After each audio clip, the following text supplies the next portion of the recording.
Welcome friends, family, colleagues of Uncle Peter's to this day. When I started writing this, I didn't know what to say.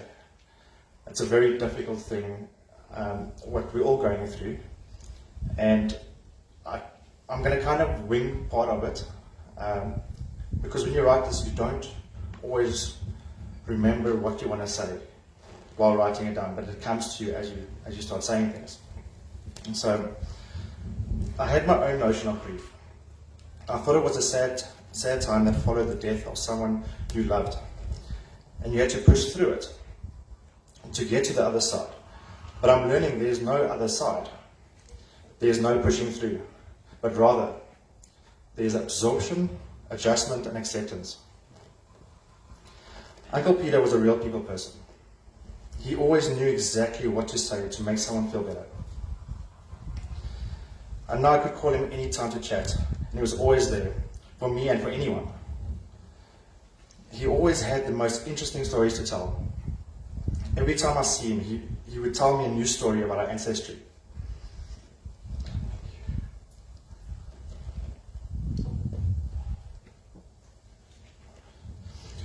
It was always such an interest to me, and he was my go-to guy when it came to our heritage. He was a person of endless love. We all knew that. He loved his family so much, and you could see it in anything he did. He would go to the ends of the earth for them. I guess in a way, now he has. And now he'll be watching over us and making sure we honor his memory. Uncle Peter, please watch over us and keep us safe. And now that you are with Graham, he can probably show you the ropes. I'm sure he has the hang of it now. We will honor your memory with our families and our children, and we'll never forget you. We are never ready to say goodbye forever, even though we know it's a part of life. This day our hearts are heavy for losing someone so special, but as we mourn your death, we also celebrate your life. Death may have taken you away from us, but it could never take away your memories. You will always be in our hearts, in our own special way. You are now with Graham and will be sorely missed. Even though we know Graham needs you too, we love you so much, and one day we will see you again. So I'd just like us all to please stand for a prayer.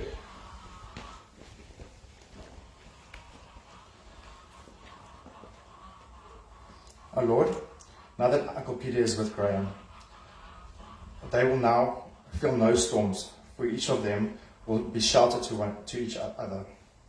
Now they feel no cold, for each of them will be warmth to the other.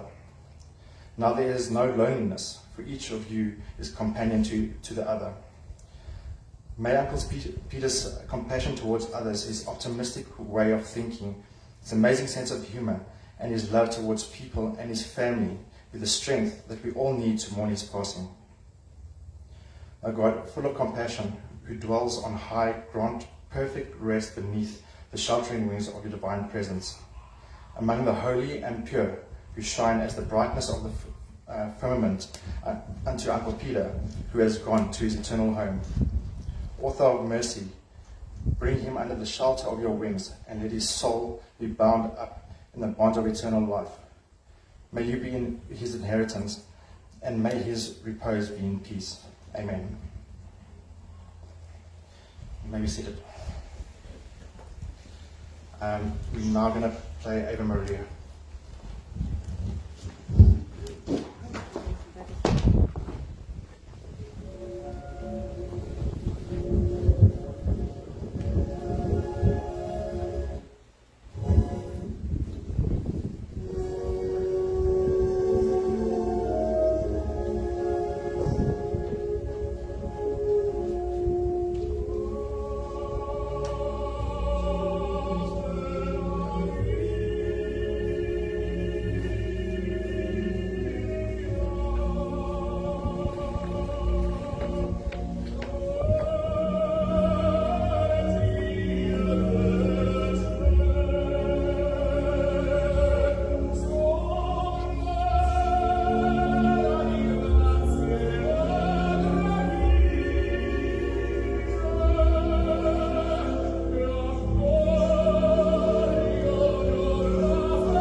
Please may I call Patty Lily, which is Uncle Peter's sister-in-law and Auntie Margaret's sister, to come say a few words.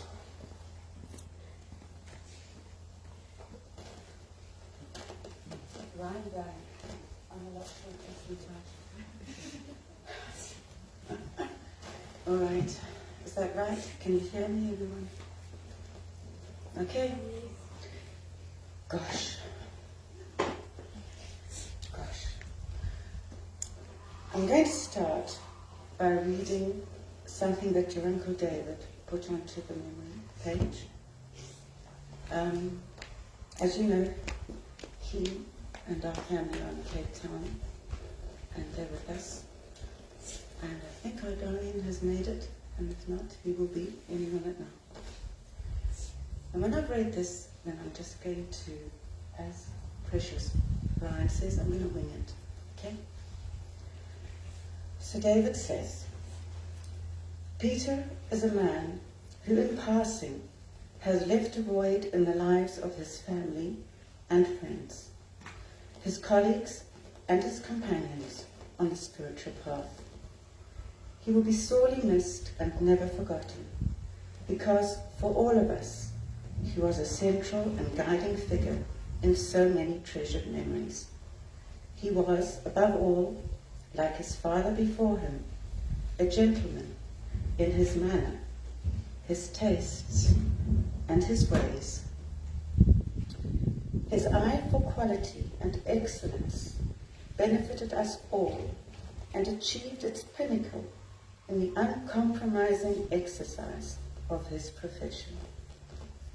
He enriched my life as brother and friend, and as the man standing lovingly and stalwartly beside my sister Margaret through all the rigours of life, and as the unswerving, attentive and beloved father of Tanya, Vicky, Graham and Laura. I wish I could have embraced him before he departed, but I know his love continues to embrace us all. Oh, there's so many memories, as we all have. So many years. I was 22 when Peter became my brother. And we've got lots of all those memories, but there are two that I want to share with you. And the first one is the last memory, because I'm eternally grateful that as a family on our side of the mountain, where we haven't been able to spend a lot of time with all of you, Jason and Lily finally decided to get married. And we could have Mum and Dad with us. And then we had all of our family with us.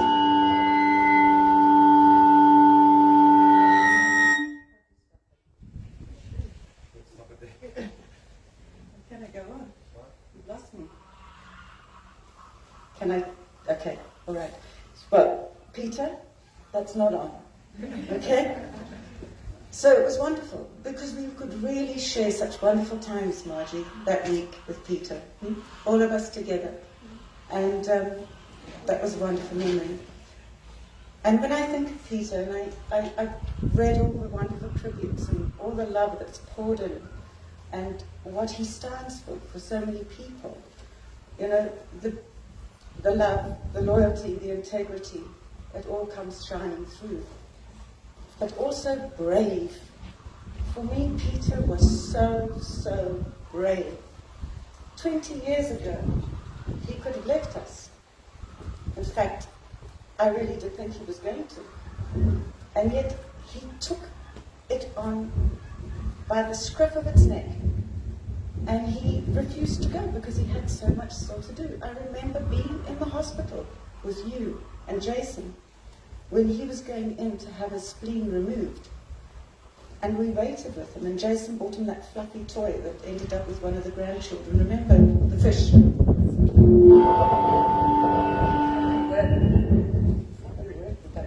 Okay. And he was so brave. Always so brave. He took on cancer 3 times. And it wasn't his time to go. It's all right, though. It's fine. Yeah.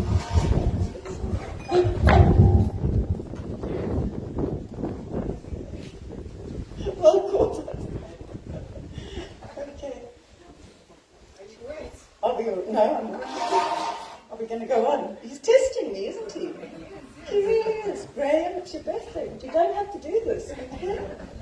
All right. So it's his bravery. And, you know, he gave us an extra 20 years. And I want you all to think about those 20 years, the 20 extra years that Peter so bravely gave us. He wasn't ready to go. He wasn't ready to leave you. He wasn't ready to leave his family. He had children still to meet, grandchildren still to get to know, friends from way back that he had not contacted with for years that I believe are now streaming somewhere out there watching us. He had things to do. And when he left last Sunday, he was ready. He was ready to go because he had done everything that he needed to do. But I'll also tell you why he was ready, because of you. I am just so proud of my little family here. I can't tell you how proud I am of you. I've had 7 days to watch you go through the process of what you have had to do to realize that Dad is gone, that Peter is not here, here. And I'm so proud of each and every one of you. And you know why your dad is this amazing man that he has been to so many other people? Because of you. It cannot be that one man can be all these things to everyone without the support and the foundation and the love that family brings to it. And your dad did that for you, and you have done it for your dad. Dad's a rock. You always tell me that. Your dad's a rock. But he's more than that. He's a crystal with facets, and each one of you is a facet. And you brought him to life as he brought you to life. And I am just so proud of you. I am so proud of you. Laura, Anna, Tony, where's James? James, Ryan, Vicky, Andrew. You know, I'm so proud of you. The beautiful grandchildren. Look at this legacy that he's left behind. And I need to honour you because during this week, you haven't had time to pause, any of you. We got in, we stuck together, and each one of your skills came to the fore, and you have supported your mom in a way that your dad would be so proud of. So proud. And we have Anna in New Zealand, sending love and being with you all the time. And our Graham with Dad, you're not alone and you never will be. And we've got this beautiful, beautiful family that you have. And you've got Joe and you've got Barry. And now I see my Dorian is here. We are a family. And I'm just so blessed and proud to be your aunt, your sister. I love you. Take the phone. I hope the next person doesn't have the wind. It's all for you. It's all for me.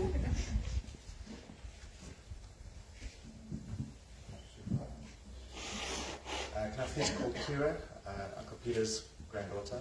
Come say a few words.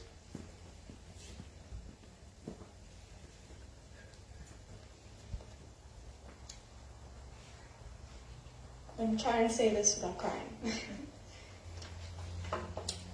So today I'd like to read from a book that Grampy gave me himself not too long ago. I remember the first time that I heard this passage. It was a school night and I had just finished studying, and Granny made me the best mug of Horlicks I've ever tasted in my life.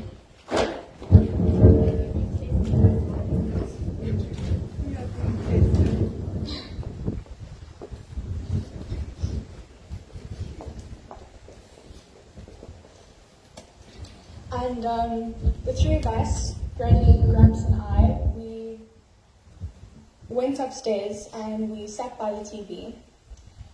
And Grampy walked in with a whole ton of cinnamon swirl rusks and a huge tin of giant speckled eggs. Let's just say it was beautiful. And he played this for me. And afterwards he came up to me and he gave me the book. And as he passed it to me, he said, "I hope this gives you some guidance." And although I haven't read the entire book yet, there's not a line that I can read that I don't think of Grampy. Sorry.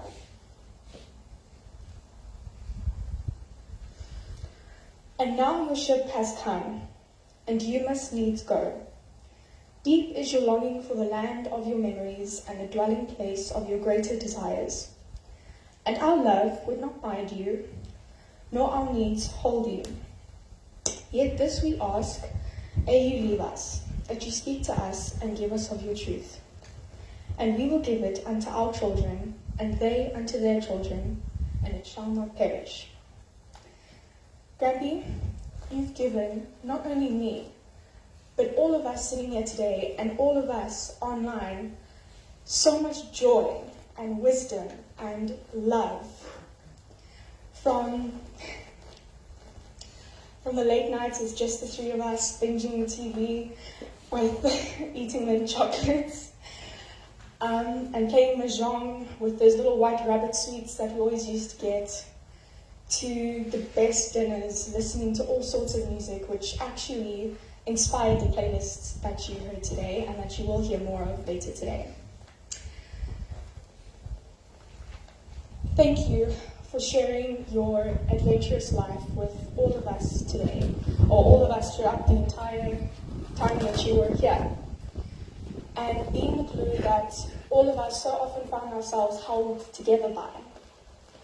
I remember seeing you and Grammy crying, watching Pavarotti perform at the Opera House, or you sitting across the room laughing your butt off at me as I munch on those sweets that you have in the back cupboard, and all the grandchildren know which cupboard I'm talking about.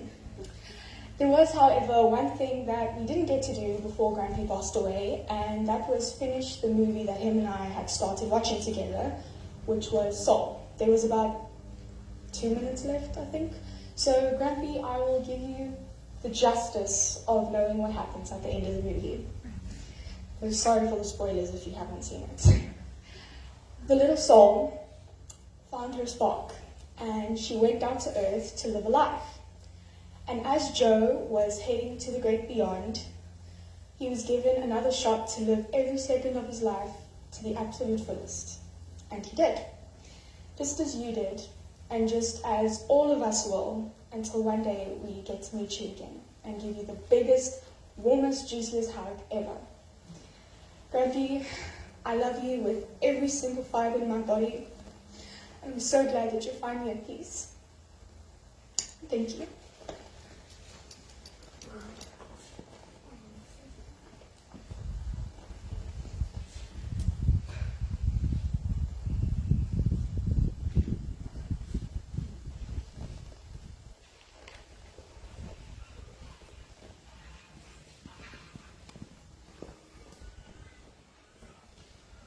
Please can I call Tanya, one of Uncle Peter's daughters, to come say a few words.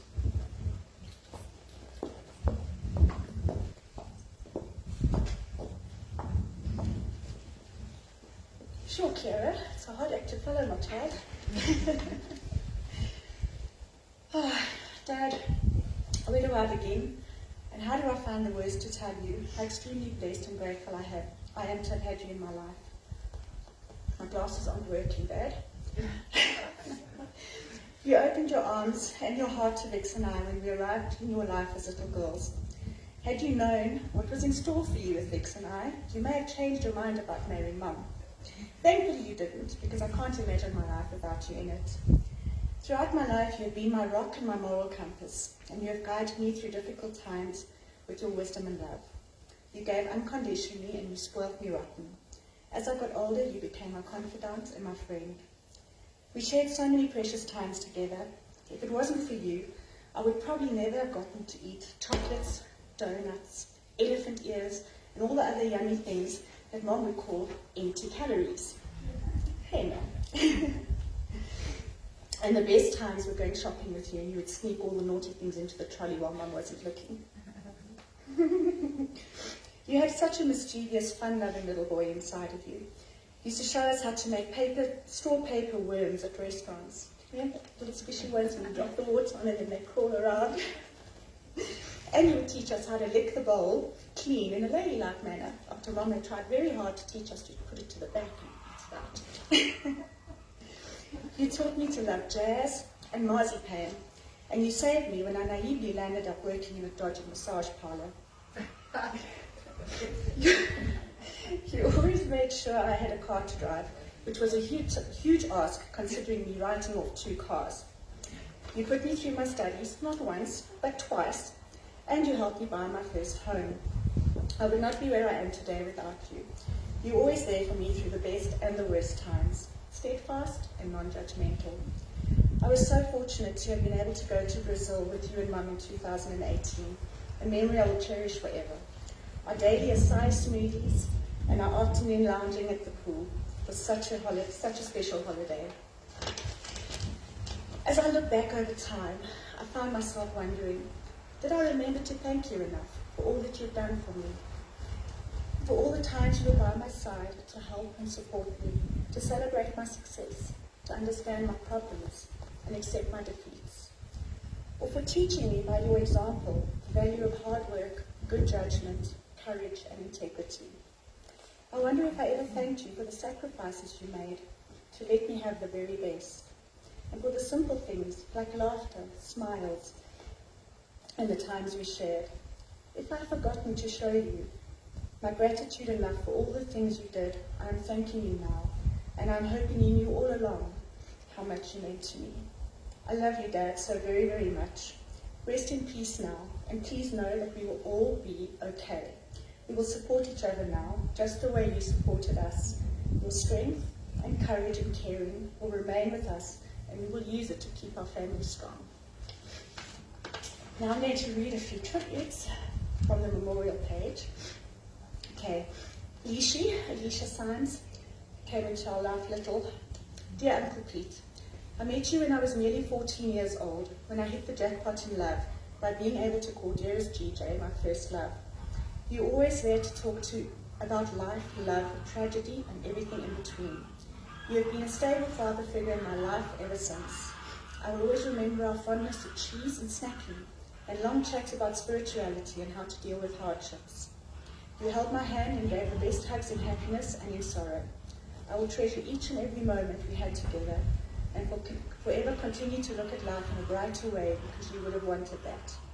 Words cannot really describe the love I have for you and your amazing family. We will meet and chat about you always as if you're in the room with us, because you will always be with us, and we love you so very much.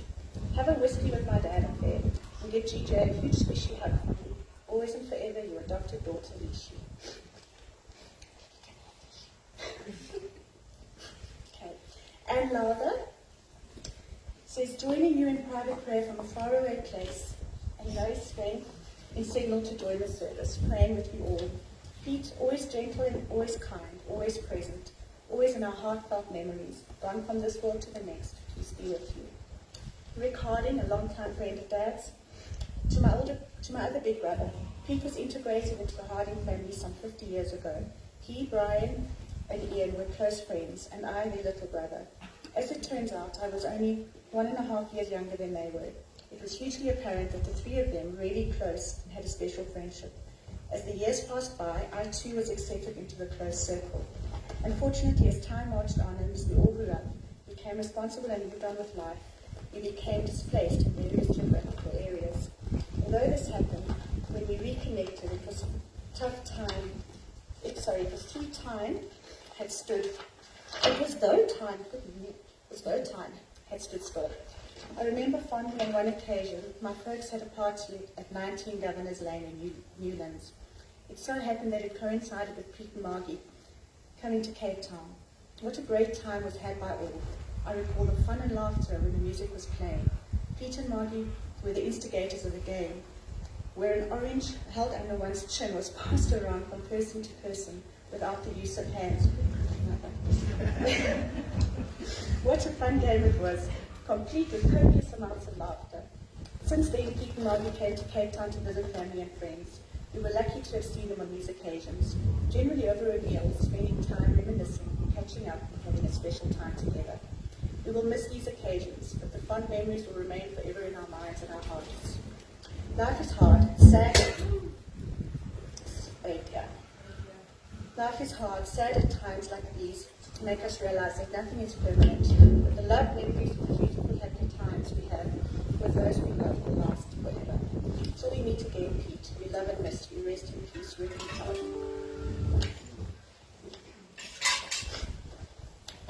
And these are some of his patients. Sean Thompson. Mr. Heinrich, sir, my memory of you goes back to the Woodward Stadt days of your practice, and before that. Your professional approach to your patients and my shy being will stay forever. You gave your patients confidence to wear spectacles with pride. Thank you, sir, and Godspeed. Annie Minna, Dad's niece. Uncle Pete, for a week now I've tried to find the right words, but they fail me as the shock of your passing is still settling into my mind. We have not seen each other often in the last few years, but my fondest memories are visiting you as a kid. As stepdaughter to your brother, you and your family always made me feel at home. You always accepted me as part of the immediate family, and I loved spending time with you. Your bare hugs, warm heart, and infectious laughter will be missed. You are with your beloved Graham now, and that gives some comfort. Rest in peace, Uncle Pete. Lovely hearts. There's a lot of tributes. Eddie and Gail Dutton, also friends from the sanctuary and friends of Laura's. A letter to heaven. Peter, we first knew you when our daughter Gemma and your daughter Laura became friends, and at the time you were battling cancer. Then we met again when your daughter Tanya was treating me as her patient at your home in Moraletta. Finally, we became friends again through the same church, the Pretoria Sanctuary of Light. Peter, I will miss your talks at church. They were always deep and very informative. I will miss seeing your name on the talk schedule. You were always kind and helpful, with a smile that came through the church door first and greeted me with a hug and smile, and always asking how the family are. We will miss seeing Margie and you together, when often we also bumped into you at a shopping centre or a restaurant or even Discount. You were a beautiful and loving couple, and were split apart too soon on earth. All we can take comfort from is that you are now free of all illness and united with your son Graham, resting well in the Lord's house. All our love and hugs to you in heaven, Eddie, Gail, and the family. Chris Raw, also from the sanctuary. These words are an inspiration to all of us light workers. I don't know if I should read this one. I think it's very long here. Next time, at the end, don't read the song, just read the end. I think there's a little bit at the